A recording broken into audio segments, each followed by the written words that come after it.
जय श्री महाकाल, जय माँ कामाख्या। मेरा बदला का आपने देखा होगा, उसमें कई सारे पार्ट हैं। पहला पार्ट, दूसरा पार्ट, तीसरा पार्ट। तो आपने अगर तीनों पार्ट नहीं देखे हैं तो देख लीजिए। ये चौथा पार्ट है जिसमें मैंने बता रखा है कि कैसे मेरी आध्यात्मिक शुरुआत हुई, कैसे मेरा साधना जीवन में प्रवेश हुआ। देखिए मित्रों, सन 2012 में मेरी शादी हो गई। तो मेरी पत्नी भी शिव भक्त है और बचपन से शिव जी की पूजन करती थी। और मेरे ससुराल में भी शिव जी का मंदिर है। तो जो है शिव का जुड़ाव मेरे पिता से भी था, मेरी पत्नी से था और बाद में मुझसे भी हो गया, क्योंकि ये तो होना ही था। क्योंकि शिव भक्त तो सब मिल ही जाते हैं लास्ट में कहीं ना कहीं से। तो 2012 में मेरी शादी हुई। तो मेरी जो भाभी थी वो जो है तांत्रिक रोग में शामिल थी। तो होता है, घरों में ऐसा होता है कि जो है आसपास के जो बाबा होते हैं उनसे कुछ क्रिया करवाने की वशीकरण भी करवा देते हैं। कुछ लोग तंत्र क्रिया करवा लेते हैं ताकि उनको परिवार में मान मिले या उनका हिस्सा मिल जाए, या सब चीज़ें होती हैं, बहुत सारी चीज़ें होती हैं। तो जैसे मैंने बताया था आपको कि मेरे घर में जिन्न था, कबीज था, जो मेरी भाभी के साथ में आ गया था शादी क्योंकि ये चीज़ जो बचपन से था, तो 12 साल की उम्र से था। तो ये सब चीज़ें जैसे नकारात्मक शक्तियाँ होती हैं, जब शादी के फेरे ले लेती हैं तो आसानी से जाती नहीं हैं। तो एक तो ये चीज़ थी। दूसरा जो है, ये चीज़ें हावी थी। और दूसरा था कि मेरी जो भाभी थी वो तंत्र प्रयोग करवाती थी। तो मेरी पत्नी के ऊपर प्रयोग किया गया, उसकी तबीयत खराब हुई, मैं लेके इधर उधर गया तो परेशान हो गया। फिर धीरे धीरे धीरे समय बीतता गया, इतना जो है नहीं समझ में आया मुझे। तो मेरे गुरुजी भी थे, मैं वहाँ भी ले गया, कई बार ठीक कराया। करते करते करते करते समय बीतता गया। करते करते जो है हो गए 6 साल हो गए। 6 साल से मैं परेशान। वो क्या करती थी, जो है मैं पत्नी को ठीक कराता था गुरुजी के पास में, वो उधर से दूसरा फिर कुछ भेज देती थी। फिर तबीयत खराब, पूछती थी कि जो है कि ये क्या हो रहा। तो ये करते करते काफ़ी समय हो गया था। तो बालाजी की कृपा मैंने आपको बताया पहले से ही। तो बालाजी के 2 दूत मेरे घर पे थे, लेकिन नकारात्मकता बहुत ज़्यादा थी। तो क्या होता है कि शक्ति वहीं तक रक्षा करती है जहाँ तक उनकी क्षमता होती है। तो हम लोग बचते थे, सुरक्षित थे, लेकिन उतना नहीं, लेकिन तकलीफ हो रही थी। तो उस समय जो है मैं परेशान था बहुत ज़्यादा। इतना परेशान हो गया था, मैं सोच रहा था कि कोई तो ऐसा मिल जाए, कोई व्यक्ति ऐसा मिल जाए जो मेरी पत्नी को ठीक कर सके, क्योंकि मैं ठीक कराते कराते परेशान हो गया था। गुरु जी के पास जाते जाते, चक्कर काटते काटते, चौकी दरबार सब जगह जाते जाते इतना मैं थक गया था, मैं बिल्कुल पस्त हो गया था कि कोई तो ऐसा मिल जाए जो मेरी पत्नी को ठीक कर दे। लेकिन कोई नहीं मिल रहा था। उसके बाद फिर मैंने जो है डिसाइड किया कि जो है अब मुझे साधना करनी पड़ेगी। तो साधना करने के लिए सबसे पहले क्या है, मैंने बहुत सारे यूट्यूब में वीडियो देखे जिसमें बताया गया कि सबसे पहले आपको, कुल मिला के जो कंक्लूजन था ये निकल गया है कि रुद्राक्ष की माला से ही आप साधना जगत में प्रवेश कर सकते हैं। क्योंकि जब तक आपके पास माला नहीं होगी रुद्राक्ष की, तब तक आप सब बेकार हैं। तो मैंने रुद्राक्ष की माला मार्केट से लिया, उसका जो है वीडियो देखा, शुद्धिकरण किया। शुद्धिकरण करने के बाद में भगवान शिव को मैंने विधि विधान से गुरु बनाया। फिर मैंने थोड़ा थोड़ा जाप शुरू किया, ओम नमः शिवाय मंत्र का जाप शुरू कर दिया। और मेरे गुरु जी थे, मतलब कि दरबार लगता था उनको काल भैरव की सवारी आती थी और हनुमान जी की भी सेवक आते थे इस पे। और एक दरबार और था, तो उनके ऊपर मेरे गुरु जी हैं वो, तो उनके ऊपर भी जो है माता काली की सवारी आती है, माता शीतला की सवारी आती है। तो उनका दरबार था। तो वो कहते हैं ना कि जब तक व्यक्ति का समय नहीं आता तब तक व्यक्ति मुक्त नहीं होता है। जो माँ का दरबार था, माँ काली दरबार था, मेरे घर के बहुत पास में था, लेकिन मैं पहुंचा ही नहीं। 7 साल हो गए, 7 साल हो गए, और 7 साल हो गए मैं वहाँ पहुंचा नहीं। मेरे घर से बहुत पास में था, लेकिन क्या है ना कि कर्म भोगना होगा। तो मेरी पत्नी को वो सब भोगना था, इसीलिए मैं वहाँ नहीं पहुँच पाया। ये बात सत्य है। आप जब तक आपका सही समय नहीं आता है, आप लोग सही लोगों के संपर्क में नहीं आते हैं, जब आपका समय हो जाता है, देव कृपा हो जाती है, संपर्क में आता है, तब उन्होंने फिर जो है गुरु जी के पास में गया। तो उन्होंने बोला कि जो है मैं तो वहीं खड़ा था। गुरु जी ने कहा कि मेरी पत्नी देखा, बोले कि वहीं पे जो चीज़ें थी, ठीक है, जो चीज़ थी एक्चुअली में वो खबीज था, और जिन तो वो भी नहीं बांध पाए थे, उसको मैंने बाद में हटाया।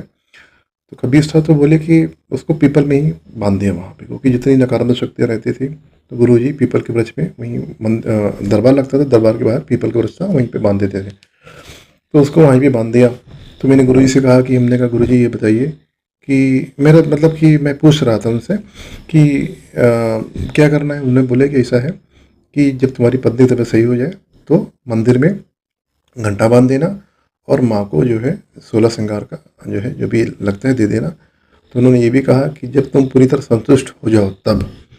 तो तब तक मेरा काफ़ी जप हो चुका था। तो जैसे मैंने वीडियो बना रखा है कि माला से कैसे प्रश्न पूछें, आपको मेरे वीडियो मिल जाएगा। तो मैंने माला से पूछना शुरू किया कि मैंने चेक किया कि जो है कि मेरी पत्नी क्या सही हो गई है। तो माला ने उत्तर दिया कि हाँ, पत्नी आपकी सही हो गई है, अब कोई नकारात्मकता नहीं है। उसके बाद फिर मैंने चेक किया कि क्या चल रहा है। तो मुझे जो है मैंने चेक किया, हमने कहा कि क्या मेरे कुल देवता बंधन में है। तो माला से उत्तर आया हाँ, कुल देवता बंधन में है। मैंने कहा कि पितृ देवता मेरे बंधन में है। तो उत्तर आया हाँ, आपके पितृ देवता बंधन में है। और मुझे सपना भी आया कि मेरे जो है मेरे कुल देवता जो है वो बंधन में है। क्योंकि मित्रों ऐसा होता है कि किसी के ऊपर जब तंत्र प्रयोग किया जाता है सबसे पहले कुल देवता को बांधा जाता है, पितरों को बांधा जाता है। ठीक है, ये कैसे बन जाते हैं? ये तब बन जाते हैं जब इनका पूजन नहीं किया जाता है। जैसे मान लिया आपके कोई कुल देवी हैं, कुल देवता है, उनका पूजन करना बंद कर देंगे, उनकी सेवा करना बंद कर देंगे, उनको भोग नहीं देंगे, जो परंपरा चली आ रही है उसको खंडित कर देंगे, आपके जो पितृ हैं उनको भोग नहीं देंगे, तो क्या होगा, आपके वो नाराज हो जाएंगे और आसानी से वो भोग लेके किनारे हो जाते हैं। जब तक कुल देवता और पितृ आपके घर में हैं, उनका पूजन हो रहा विधि विधान से, आप कुल देवता की साधना कर रहे हैं, पितरों का पूजन कर रहे हैं, तो कोई भी तंत्र क्रिया काम ही नहीं करेगी। सबसे पहले आपके कुल देवता ही खड़े हो जाएंगे रक्षा के लिए। तो इसीलिए मैं बोलता हूँ कि हर व्यक्ति को कुल देवता की साधना करनी चाहिए। कुल देवता के वीडियो आप मेरे इसमें पड़े हुए हैं यूट्यूब में, वहाँ से आप देख के कर सकते हैं। तो कुल देवता कुल देवी की साधना करने से क्या होगा कि हमारी रक्षा होती है। तो जो मेरे कुल देवता थे बंधन में थे, पितृ बंधन में थे, तो मैंने गुरुजी से फिर मेरा फिर दौरा लगा, मैं गुरुजी के पास में गया, मैंने गुरुजी से पूछा, हमने कहा कि गुरुजी क्या मेरे कुल देवता बंधन में है? बोले हाँ बंधन में है। हमने कहा पितृ बंधन में है। तो हमने कहा कि गुरुजी खोल दीजिए बंधन। तो बोले ठीक है मैं खोलता हूँ। सवारी पे थे गुरुजी मेरे, तुरंत बंधन खोल दिया। अब बंधन तो खोल दिया, अब बंधन खोलने के बाद में कुल देवता का जो था मैंने तो खैर स्टार्ट कर दिया, भोग देना स्टार्ट कर दिया था। लेकिन जो मेरे पितृ थे, पितृ परेशान करना शुरू किया, बहुत परेशान किया, परेशान किया, परेशान किया। तो मैंने क्या किया कि जो गीता में 7वां अध्याय होता है पितरों की तृप्ति के लिए होता है। यानी कि क्या होता है कि हमारे जैसे मान लिया कि जो पूर्वज हैं मर जाते हैं, तो उनको ज्ञान नहीं रहता है कि मोह की बस भटकते रहते हैं, कि उनको लगता है कि हमें और जीना चाहिए था या हमें परिवार सतरना चाहिए था। तो ये चीज़ें नहीं हो पाती हैं। तो क्या करते हैं कि हम लोग क्या करते हैं कि गीता का 7वां अध्याय पढ़ते हैं। तो इससे क्या होता है, पितरों की तृप्ति होती है, पितृ समझते हैं कि हाँ जो है हमें ये सब अब आगे की तरफ बढ़ना चाहिए। तो क्या होता है कि जब हम पूजा करते हैं तो हमारे घर में पितृ रहते हैं। पितृ कहीं नहीं जाने वाले। आपके जो दादा दादी जो एक्सपायर हो गए हैं, जब तक कि उनका पूरी तरह से उनका श्राद्ध नहीं हो जाएगा या उनका क्या कहते हैं ब्रह्म भोज करके जब तक पूरा विध्वंस नहीं हो जाता तब तक घर में ही रहते हैं। ठीक है, तो क्या होता है कि जो है वो घर में आपके रहते हैं, पितृ आपके घर में रहते हैं, आपके जो देवता होते हैं उनके गण भी घर में रहते हैं। तो धीरे धीरे मैंने जैसे पितृपक्ष लगा था, मैंने पाठ शुरू कर दिया, गीता का 7वां अध्याय पाठ शुरू कर दिया रोज। तो धीरे धीरे करते करते वो तृप्त हुए और फिर उन्होंने परेशान करना हमको बंद कर दिया, क्योंकि मुझे ही सपने में परेशान करते थे। तो ये हो गया। फिर उसके बाद फिर कुल देवता को मैंने भोग देना स्टार्ट कर दिया। तो धीरे धीरे चीज़ें फिर शुरू हुई। तो एक गुरु जी और थे वहाँ पे, बताया ना कि जो सब चीज़ें अपने आप होती हैं। तो एक मंदिर हमारे यहाँ पर है, तो उसका संपर्क जो है अयोध्या में जो मंदिर है उससे संपर्क है। तो वहाँ गुरु जी थे, राम भक्त थे। उन्होंने कहा कि ऐसा करो बेटा, अपने घर में 1 साल तक श्री राम के नाम का दीपक जलाइए, बोले कि सब कुछ आपके जीवन बदल जाएगा। वास्तव में मैं देखता हूँ आज से 6 साल पहले आज मेरे पास सब कुछ है, सब कुछ मेरे पास में है आज। और आज से 6 साल पहले मेरे पास कुछ नहीं था।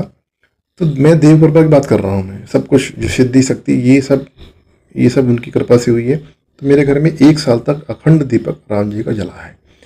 तो यहीं से आध्यात्म की शुरुआत हुई। उसके बाद फिर जो है बहुत सारे मैंने साधना शुरू की, संकल्प के साथ में साधना शुरू की। तो करते करते ये सब चीज़ें होती रही और मेरा आध्यात्मिक प्रवेश हो गया। फिर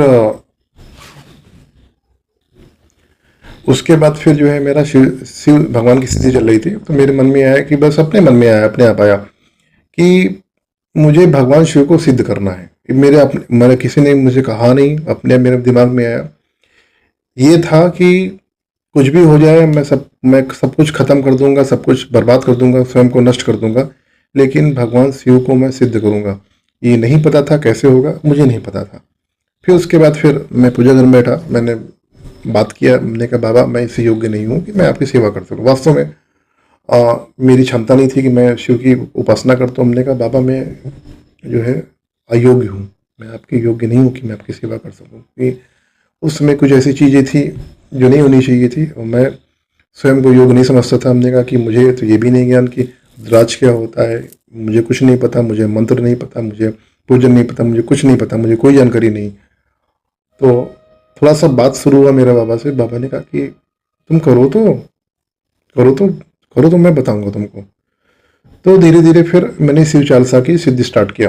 करते करते 6 महीने का समय लगा। करते करते जो है मैं पाठ करता था, 11 पाठ की 21 पाठ करते सुबह से करते करते। तो जून का समय था, और जो है जून के रात में सपना आया मुझे, उज्जैन महाकाल का सपना आया कि वहाँ मैं बैठ के मैं पूजन कर रहा हूँ।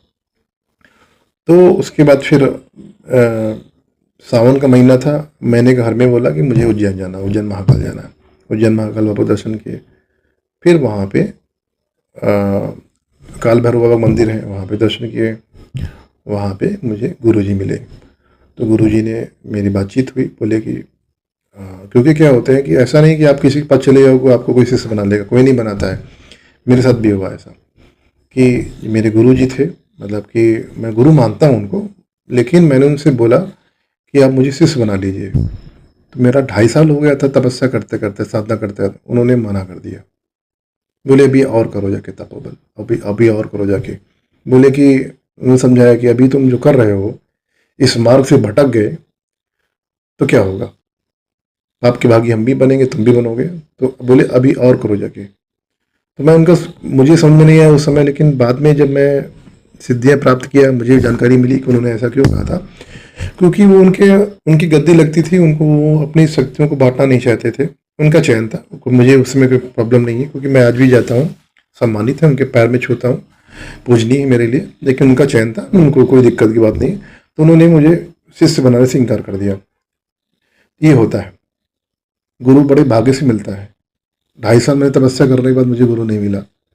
उसके बाद फिर जब तंत्र प्रयोग चरम में था तो गुरु मुझे मिले, गुरु बनाया। और इसको मैं क्या कहूँ कि उन्होंने मेरे सर पे हाथ नहीं रखा।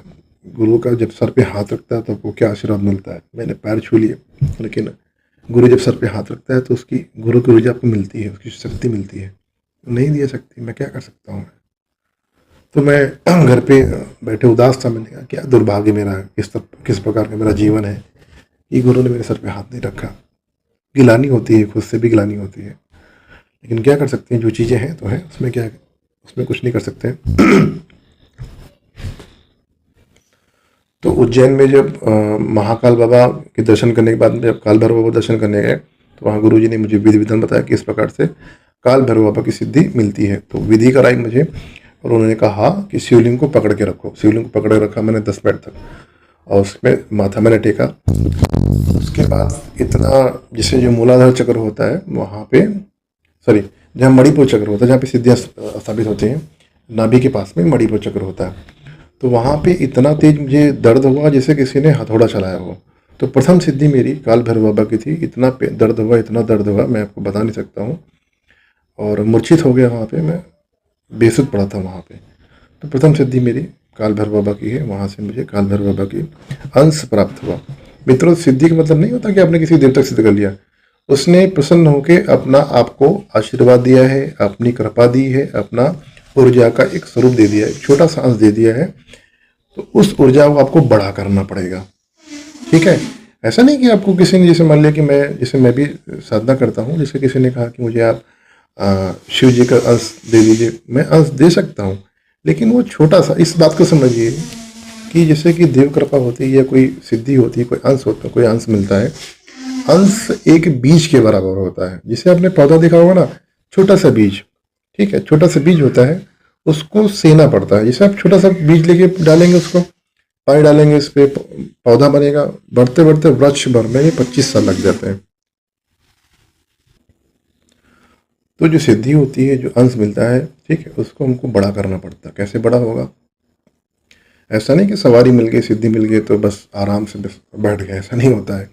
उसका भी विधान होता है। आपको लगातार अनवरत करना पड़ेगा, आपको जाप करना पड़ेगा, हवन करना पड़ेगा, देवता भोग देना पड़ेगा, बहुत सारी साधना करनी पड़ेगी, तब जाके वो अंश प्रबल होता है, तब जाके वो सिद्धि बड़ी होती है। तो इसको समझ लीजिए, बहुत लोग जो है कंफ्यूज हो जाते हैं कि भगवान तो शिव को किसी ने देखा नहीं है, उनको कौन कैसे सिद्ध कर सकता है। तो भगवान शिव तो अनंत हैं। आप इस बात को समझिए, किसी भी देवता की ऊर्जा लेने के लिए हमारा शरीर सक्षम नहीं है। अगर कोई देवता हमारे शरीर में पूर्ण रूप से आ जाए तो हमारा शरीर फट के चिथड़ा हो जाएगा। समझे बात को? हमारा शरीर पूरा धस जल के राख हो जाएगा, क्योंकि वो ऊर्जावान है। तो क्या होता है कि देवता भी आपको उतनी ही ऊर्जा देती है जितना हमारा शरीर उसको सहन कर सके। क्योंकि मेरे शरीर में शक्ति आती है तो तकलीफ होती है, मैं प्रार्थना कर लेता हूँ। जैसे शमशान भैरव बाबा का जब सवारी आती है मेरे शरीर में, इतना वेग से आते हैं, इतना वेग से आते हैं, पूरा मुंह फट जाता है, शरीर कांप उठता है। तो मैं प्रार्थना करता हूँ, बाबा आराम से आइए, मुझे दर्द हो रहा है। तो ये चीज़ें होती हैं, तो देवता भी उस वेग को कम कर लेता है।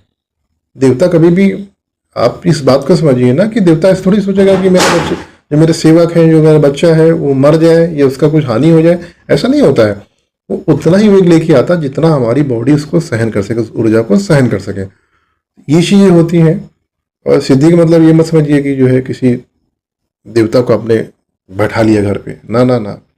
कृपा मिली आपको, थोड़ी सी कृपा मिली, उनकी कृपा मिली है। उस कृपा से आप खुद का मंगल करें, यही पर्याप्त है। गद्दी लगाने के लिए आपको सब चीज़ें सीखनी पड़ेंगी। आपको गद्दी लगाना है, गद्दी लगाने के लिए बहुत सारी क्रिया होती है। ऐसा नहीं कि आप एक सिद्धि कर लिया गद्दी लगा लिया, ऐसा नहीं होता। लोग भ्रम में रहते हैं। ये कोड है जन कल्याण। देखिए, जो जन कल्याण काम है मैं अपनी मर्जी से नहीं कर रहा हूँ, मेरा बाबा करा रहा है, महाकाल बाबा करा रहा है, माँ कामाख्या करा रही है। अपनी मर्जी से नहीं कर रहा हूँ मैं, क्योंकि मुझे पता है। क्योंकि शुरुआत में मुझे भी तकलीफ हुई। किसी का आप दर्द ठीक करो, किसी की तकलीफ करो, वो पीड़ा मुझे मिलती है। किसी का बुखार ठीक करोगे, मुझे बुखार आएगा। ये चीज़ें होती हैं। ये चीज़ें, किसी का प्रेत उतार दोगे तो वो मेरे ऊपर चढ़ जाएगा, मेरे परिवार ऊपर चढ़ जाएगा। तो इसीलिए शरीर बंधना जरूरी होता है, घर का बंधन जरूरी होता है, बहुत सारी क्रिया होती हैं, बहुत सारे देवता होते हैं। ऐसा नहीं कि एक दो साधना कर लिया, गद्दी लगा लिया, ऐसा नहीं होता है। आपको टाइम देना पड़ेगा, कम से कम 3 साल आपको लगना पड़ेगा, तब जाके आप सीख पाएंगे, पूरा तंत्र सीख पाएंगे, गद्दी लगा पाएंगे। जब तक आप गुरु नहीं कहता है कि आप सक्षम हैं, तब तक आप मत लगाइए। मेरा तो मानना यही है। अन्यथा बहुत सारी प्रॉब्लम होती है। मैंने लोगों को देखा है कि थोड़ा सा पूजा कर लिया, हनुमान चालीसा पढ़ लिया, दिखना शुरू हो गया, बोले चलो तुमको ठीक कर देता हूँ, उनको ठीक कर देता हूँ। वो तो ठीक हो जाएगा, लेकिन उसका तकलीफ आपको हो जाएगा, आपके बच्चों को हो जाएगा। तो मत करिए, ये सब मत करिए। जब साधना है, सिद्धि है, स्वयं को मंगल करिए, खुद के परिवार कल्याण के लिए जो देव कृपा है उसका स्वयं उपभोग करिए। ठीक है? तो ये जो है चीज़ें होती हैं। और इस बात को भी समझिए कि आप इस बात को समझिए कि किसी की औकात नहीं है किसी भी देवता को चला सके। मनुष्य की औकात नहीं होती है। देवता ही चयन करता है, देवी ही चयन करती है कि किसकी गद्दी मैं लगाऊंगी, कौन मेरा शिष्य है। वो स्वयं चयन करता है, अपने भक्त का, अपने शिष्य का चयन करता है, वो चलाता है। हम लोग नहीं, मेरी औकात नहीं है या किसी का औकात नहीं है। चाहे जितने बड़े संत लगाते हो, जो बड़े बड़े यूट्यूबर पड़े हुए हैं, बहुत बड़े, मैं नाम नहीं लूँगा, वो सब देवता के अधीन होते हैं, उनकी नहीं चलती है, क्योंकि वही चलाते हैं। और चाहे किसी को अगर बालाजी महाराज सवारी आती है तो बालाजी महाराज ही उसको आगे लेके जाते हैं, वही कराते हैं जो कराना होता है।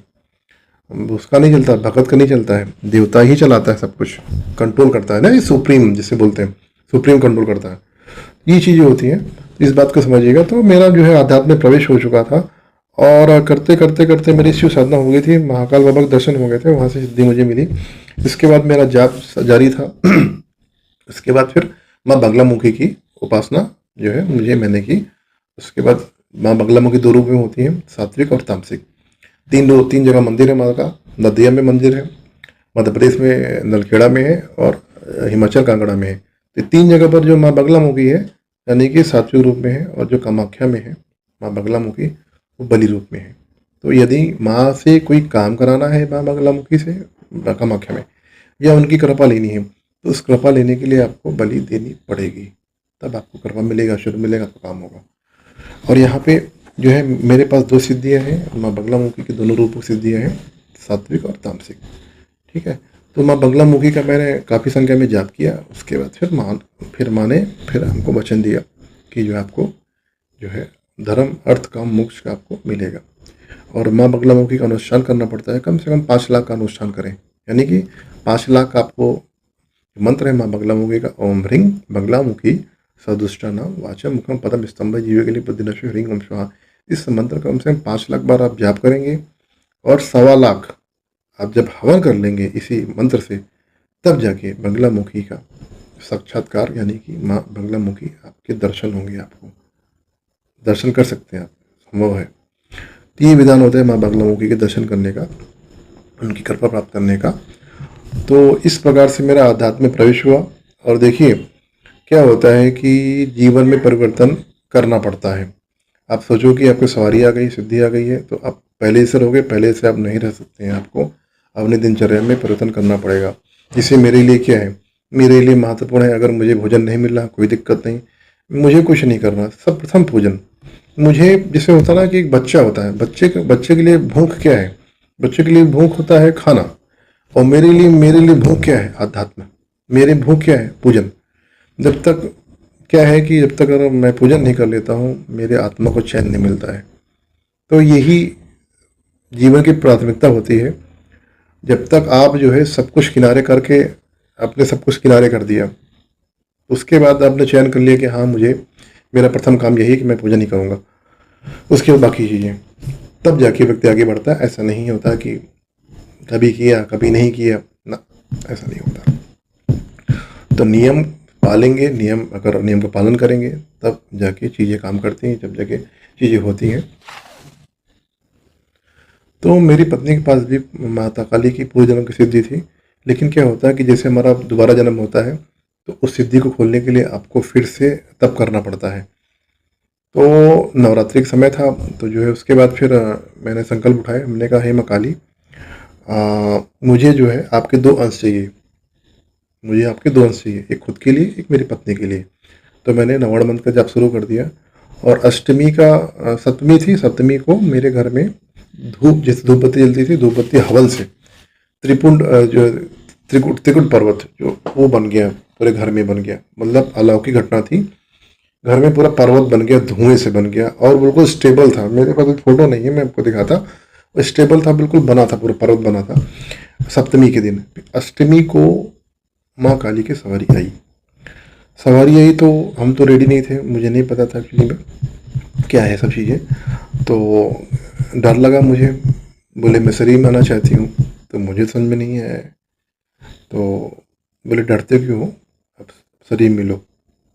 तो अब साधना मेरी चल रही थी, उतना मेरा तब बल नहीं था।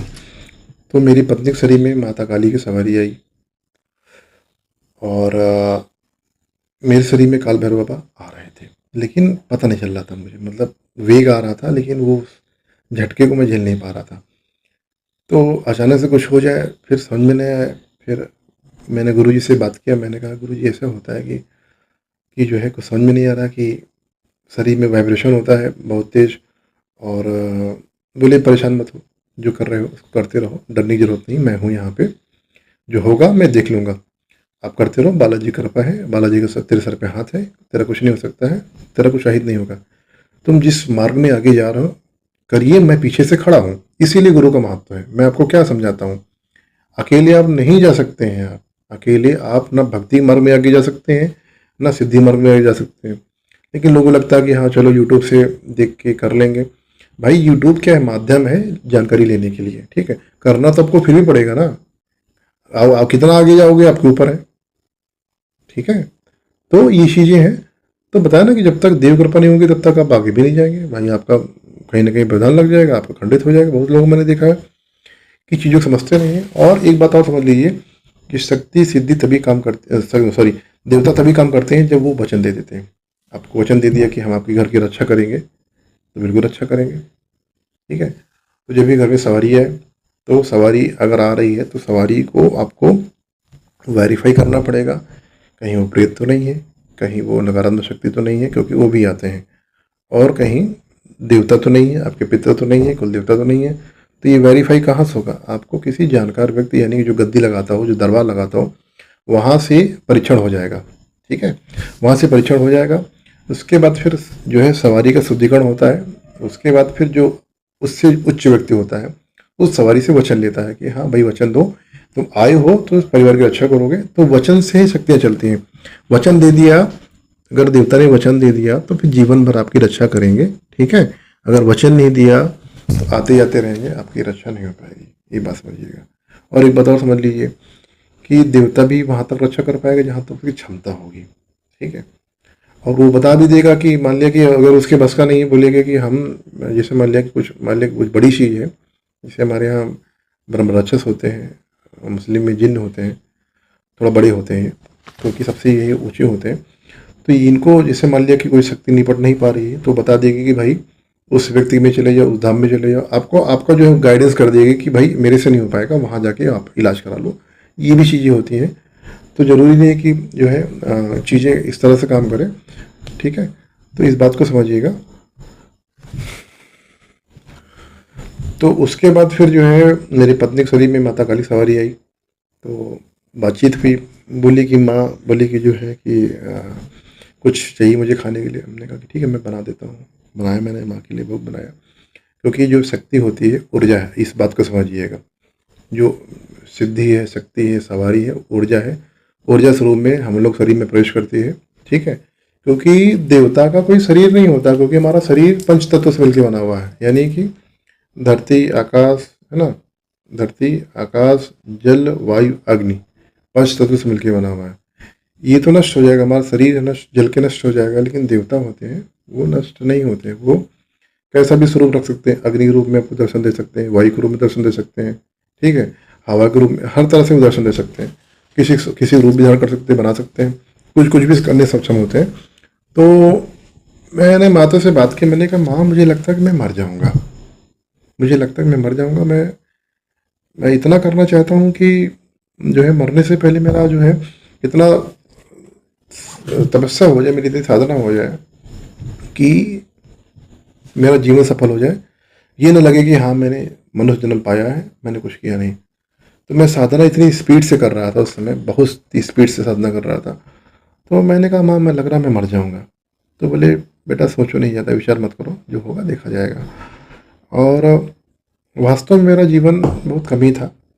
जो है 42 साल मेरा पिछले पूर्व जन्म भी था, इस बार भी मेरा जन्म जो है 42 साल ही है। अभी 3 साल मेरे पास में है, अभी 3 वर्ष है मेरे पास में। बाकी प्रभु की इच्छा, वो जीवित रखें, उनकी मर्जी। और जाना सबको है, किसी को पहले पता चल जाता, किसी को बाद पता चलता। तो अभी तो 39 साल का हूँ मैं, 3 साल मेरे पास में है। बाकी प्रभु की इच्छा रखेंगे तो मिलूंगा, नहीं तो ईश्वर हरी इच्छा। तो 3 साल मेरे पास में अभी है। तो मुझे एहसास हो गया था कि मैं चला जाऊंगा, मर जाऊंगा, लेकिन तब भी मुझे एहसास नहीं था कि मेरा पूर्व जन्म क्या है। तो ये सब मेरा प्रवेश हुआ आध्यात्म में, और इतना मैं सक्षम हो गया। घर में राम जी का दीपक जला, माँ काली की सवारी आई, काल भैरव बाबा के दर्शन हुए, उनका अंश आया। कुछ समय बाद फिर मेरे शरीर में शिव बाबा का प्रवेश हुआ, उनका अंश आया। तो इतना सक्षम हो गए कि जो है, जो मेरी पत्नी तबीयत खराब होती थी, मैंने स्वयं बंद कर दिया। यानी कि मुझे कहीं पे किसी चौकी में दरबार में जाने की आवश्यकता नहीं हुई। बाबा की कृपा से, बाबा भोलेनाथ की कृपा से मैंने बंद कर दिया। मेरी पत्नी बिल्कुल स्वस्थ हो गई। ये प्रभु का आशीर्वाद था। और जो है मैं क्या कहते हैं, कुछ पूर्व जन्म का हिसाब किताब था, मुझे समझ में नहीं आ रहा था। और क्यों प्रथम सिद्धि में, मतलब कि जो देखा जाए तो हालांकि काल भैरव बाबा के सिद्धि है, लेकिन अगर देवियों में सबसे पहले माँ काली की सिद्धि क्यों आई, इसका उत्तर मुझे मिला जब मैं कामाख्या में दर्शन करने गया। तो अगली वीडियो का वेट करिएगा, जल्दी अपलोड होगा। जय श्री माँ का, जय माँ का।